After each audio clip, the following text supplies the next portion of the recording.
why don't you start by introducing yourself? Yeah, alright. My name is Dylan Justice. I'm a private investigator, formerly Detective Chief Inspector at the Oxfordshire County Constabulary. This is the case of the Faceless Man. The Justice Archives, Episode 1, The Case of the Faceless Man, a Mason in the Dark production in partnership with TalkTube. On the 20th of April 2022, private investigator Dylan Justice solved a case that had been mystifying the Oxfordshire County Constabulary for 3 years. On July 22nd, I sat down with Dylan to hear his story. Why did you quit the police force, Dylan? Straight in with the hard questions. I like that. Journalistic integrity. I've always had respect for that. Look, when I first joined the force, it was a completely different world. Back then, solving cases was the main objective, and you could pretty much do it however you needed to. By the time I quit, there was all this red tape, all these rules and regulations you needed to follow. I'm a bit of a maverick, I don't like being told what to do, so I decided to step away, and that's when I got my PR licence. Recently, you've been making a lot of headlines with the case of the Faceless Man. Were you expecting this to be such a high-profile case? No, I wasn't, not at all. I thought this was a relatively small-time deal, but then, to my surprise, it went viral. It really caught the public's attention for some reason. Why do you think that is? Of all the things happening in the world, why is it that such an obscure crime has been given so much attention? Honestly, I've asked myself that question a lot and I'm still not sure of the answer. I think it's just the intrigue of it, you know?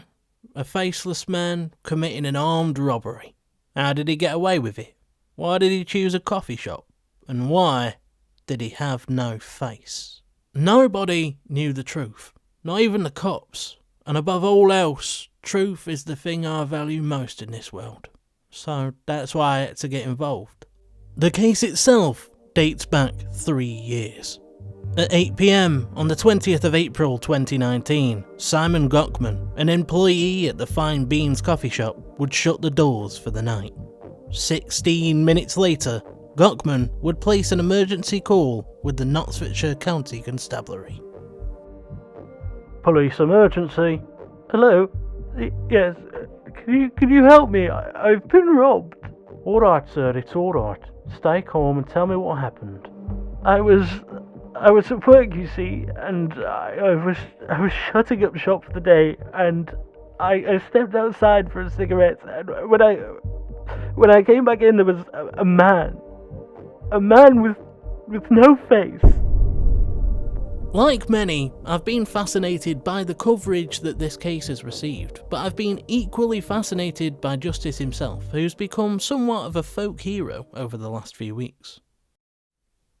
Before we dive into the details, can you run us through how you got involved in the case? Yeah, absolutely.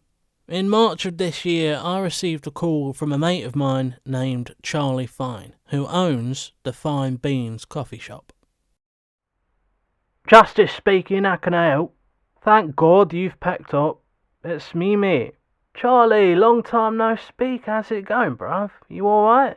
No, to be honest, Dylan, I'm not. It's about the robberies at the shop. The police, they don't care. I need your help. Now, me and Charlie, we go way back. We met in school, and as we grew up, we stayed in touch. These days, our families are close, you know, we do everything together. We've had Christmas dinner, backyard barbecues, gone on holiday. His daughter Charlotte, she used to look after my little boy before she went to university.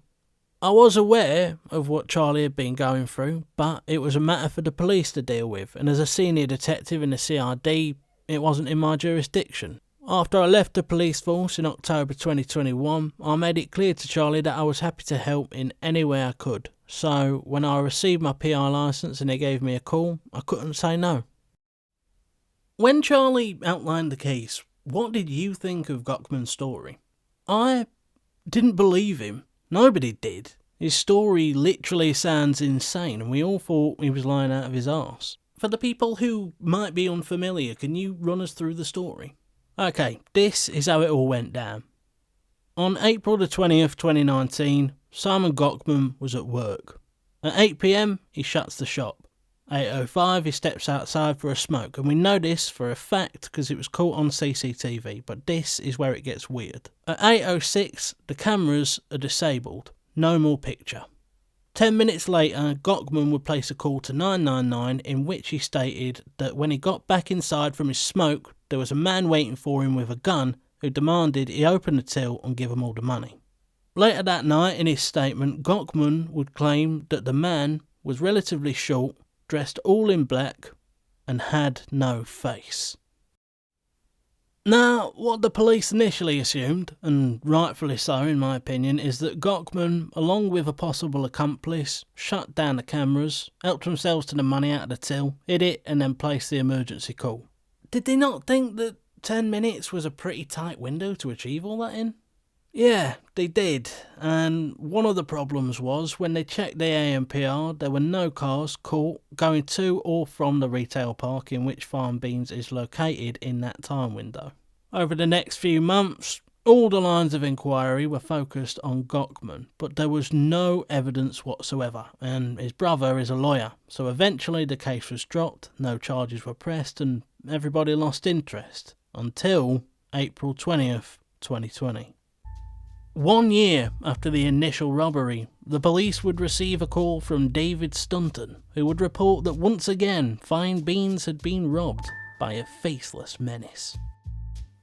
It was almost the exact same story. It's closing time, Stunton steps outside to take a phone call from his boyfriend. When he gets back in, there's a faceless man, yada yada, etc, etc. And what did you think of that then? Well, the way I saw it, there was 3 options. First, Stunton was committing a copycat crime. Second, Stunton was Gockman's original accomplice, and they decided to repeat the crime since they got away with it so successfully the first time. The third option was that it was true, and there was a faceless man that was robbing this coffee shop. Once again, the finger of accusation was pointed towards an employee who could easily have been a criminal, but could just as easily have been an innocent victim. Just like Gockman before him, Stunton would lose his job, and even though after months of investigation the police could press no charges, the damage to Stunton's reputation was already done. Stanton didn't have a good time of it. Nobody believed him. Charlie, the police, even me. We thought he was lying. We thought both of them were lying. Come on, a faceless man? What is this, Scooby-Doo? In the end, Stanton's wife left him and he ended up in a pub brawl. He's now behind bars. What about Gockman? Last I heard, Gockman had left the country altogether. I think he's now living in Las Vegas. What happened on the 20th of April 2021? At that point, Charlie was kind of losing his mind. He was stressed out about it all and he was afraid it was going to happen again. So in the end, he decided that he was going to close the shop himself. If you watch the CCTV from that night, you can see Charlie counting out the takings for the day when he glances up towards the window at the front of the property. After that, he freezes for a moment and then he just takes off running out the front door. Later, he claimed that he saw the faceless man standing outside of the shop. He gave chase, they ran, went down an alley, and he lost them. Would it be fair to say that at that point, the police weren't taking Charlie seriously anymore? Yeah, I definitely think it would. I honestly just don't think they were buying it. I think they figured it was one big inside job. Charlie had been in on it to start with, and it was just one big PR stunt. Let's face it, as much as I don't like it, policing is a difficult job. Resources are always in demand. I think it's just a matter of priority. This seemed like a fairly small-time deal and there was bigger fish to fry. Over the next 11 months, Charlie would do everything to get law enforcement to take his case seriously. He'd launch appeals, social media campaigns, post YouTube videos, and even create the now infamous wanted poster of the Faceless Man. However, with far more serious crimes being prioritised by the Oxfordshire County Constabulary, Charlie's pleas were being ignored, and the stress of the situation began to overwhelm him. By Christmas 2021, Charlie and his wife had separated. In a YouTube video posted on the 23rd of January 2022, Charlie stated that he was beginning to feel hopeless. Here's the thing about Charlie, he never asks for anything. In all the time I've known him, he's never asked me for a favour. So when he reached out, I knew he really needed me. And I was worried, I didn't want to let him down, but there was no way I could say no. Could you walk us through your investigation once you'd taken the case? The way I saw it, there was only one logical place to start, the beginning. I went through police reports, witness statements, CCTV, I interviewed Charlie, Gockman, Stanton, and in the end, I found the same thing the police did. Absolutely nothing. More than anything, I wanted to know how and why the perp had no face. I became obsessed with it. It was all I could think about. Specifically, I wanted to know if there was any genetical reason. So I googled, can you be born without a face? Basically, the long and short of it is this. It was possible that the perp had some rare genetic disorder. I didn't think that was likely though. In the end, I ruled out the medical angle and realised there was a much simpler explanation. I was on my way into a supermarket when I realised I'd forgotten something, and that was the moment it hit me. 3 years of heartache for Charlie, and a little piece of cloth is what gave me the clue I needed. It was a face mask. All this time, the Faceless Man was actually a person in a faceless mask. That night, I was looking at online retailers to see if anybody sold a faceless mask. Amazon? No. eBay? No. Facebook Marketplace? No. I was starting to get so frustrated with it. I just knew that the answer was right there in front of me and I couldn't find it. And then I came across Horror Girl 67. One of the results was an obscure Etsy shop owned by Horror Girl 67. And there it was, right in front of me, a selection of faceless masks. I asked Horror Girl if she could send me a copy of her sale records, and she did. When I looked through that list, I couldn't believe it. I saw a name that I recognised. Charlie Fine. That must have been a massive shock. What was your first thought when you saw that name? Well, I thought he was a bastard. I thought he'd made mugs out of the police and now he was doing the same to me. One of his oldest friends. But the more I thought about it, the less sense it made. Why do it? If it was a PR stunt, why continue to the point where it ruins your life and breaks up your marriage? In the end, I texted him, telling him we needed to talk, and I will never forget his reply, because it hit me like a freight train. The text said, "We're in the backyard, having a barbecue. Come round, give me an update on the case, and we can have a beer. Charlie is home for the weekend. I'm sure she'd love to have a catch-up." It turned out, since she'd moved to university, Charlotte Fine's friends had known her as Charlie. So what did you do? That can't have been easy. Having that piece of information put you in a bit of a difficult position, to say the least. Did you tell Charlie straight away what you'd found? No, I didn't. Of course I didn't. How could I? 3 years this had been going on, and it had ruined Charlie. His reputation, his marriage, his life was like a Jenga tower that he'd just about managed to keep standing. And now I was going to roll a grenade in there and blow it up. I mean, what was I supposed to do? March into his backyard and go, "Hey, Charlie, I've solved the case. It was your daughter. See ya." I can see in your face that you're getting emotional. It must have been pretty difficult trying to decide what to do. Yeah, it was. It really was. I did not want to be the one to blow Charlie's life apart, but I was the only one taking him seriously and he needed me. It was the 17th of April. So I had 3 days to make sure I was 100% certain before I told him the truth. I decided the smartest thing to do would be to trail Charlotte and see what she was up to. I got a big surprise when I did though. On Monday morning, when she was supposed to drive back to university, she didn't. Instead, she drove 20 miles north to a town called Chipston, where she was living in an house with a man called Billy Jackson. William Billy Jackson, or BJ to his mates, of which he does not have many, is a highly unsavoury character with a criminal record as long as you like, and his very favourite crime is armed robbery. Now guess what day Billy's birthday is? The 20th of April? The 20th of April. So Charlotte was lying to her family about being in university, and instead she was living with some sort of career criminal? No, I'm sorry. Career criminal is far too generous for Willie Jackson.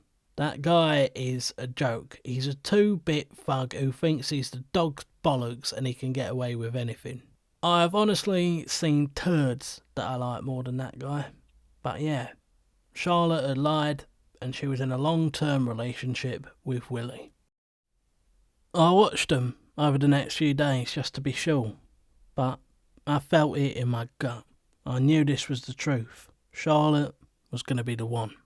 So I waited until 7:30 on the 20th of April, and I watched as Charlotte came out of her house, dressed all in black.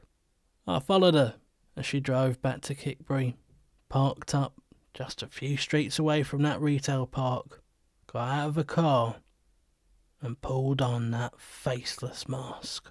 I knew there was nothing else for it, so I tackled her and performed a citizen's arrest. Why did she do all of it? Lying to her family about being in university, robbing her own father, ruining his reputation and his marriage. What was the point of it all? It's pretty simple. Money was the point. Charlotte was an idiot. She was being driven by misguided love and greed. In her statement to the police, Charlotte would say she met Billy not that long after moving to university in September 2018. They got very serious, very fast, and by August 2019, she was already living with him in Chipston. Now, according to her, Billy convinced her to keep up the charade of being in university because she quite regularly received money from her family to help with the cost of living. The whole thing was so elaborate. Every now and again, the two of them would drive back up to Rochester and take a load of pictures so that Charlotte could post them over the next few months. They had fake accounts that were friends with Charlotte on Facebook so that they could post about what a lovely time they'd been having. Anytime Charlotte's parents wanted to visit, she'd drive back up there, take them out for a meal, and just pretend. The girl was living a lie. What was Billy Jackson's side of the story? What do you think? He stitched that girl up like a kipper. He threw her to the wolves the first chance he got. He claimed he didn't even know she was supposed to be in university, and when it came to the robberies, oh no, not a Scooby-Doo in the world. Unluckily for Billy, the police are far smarter than he is. There were phone records to back up Charlotte's story. There were text and direct message conversations, both of which Billy had tried to delete. In these conversations, it was right there in black and white. Are you gonna give me what I want for my birthday? In the end, as unbelievable as it is, that's what it came down to. A birthday present. Billy wanted more money, and he said, quote, "I think badass bitches are sexy, and what's more badass than robbing your old man?" To Charlotte's credit, she didn't agree to it straight away, but she did in the end. She gave in because she loved him. What about the gun? Oldest trick in the book. It was just a realistic looking fake. The reason this case fascinates me so much is that when it was a simple story about a man with no face robbing a small, independently owned business, nobody cared. Nobody was willing to listen to Charlie Fine. His grassroots campaigning made no difference, because so many of us were so quick to jump to the conclusion that he was crazy and naive at best, and a liar at worst. It wasn't until the intrigue surrounding the family betrayal, the deception and the drama was introduced that people began to pay attention. That's when the Help Charlie Kickstarter was created, and that's when #the Faceless Man started to trend. The police did do their best, but in the end, it can't be denied that they still let Charlie down. However, as a society, we have to shoulder some of that blame too, because we're more concerned with a juicy story than showing some human compassion and helping out a fellow citizen. On the 1st of June 2022, Charlotte Fine was charged with 3 counts of armed robbery, and William Billy Jackson was charged with 3 counts of conspiracy to commit an offence. Both parties could be facing a life sentence. When TalkTube reached out to Charlie Fine, he declined to take part in the documentary.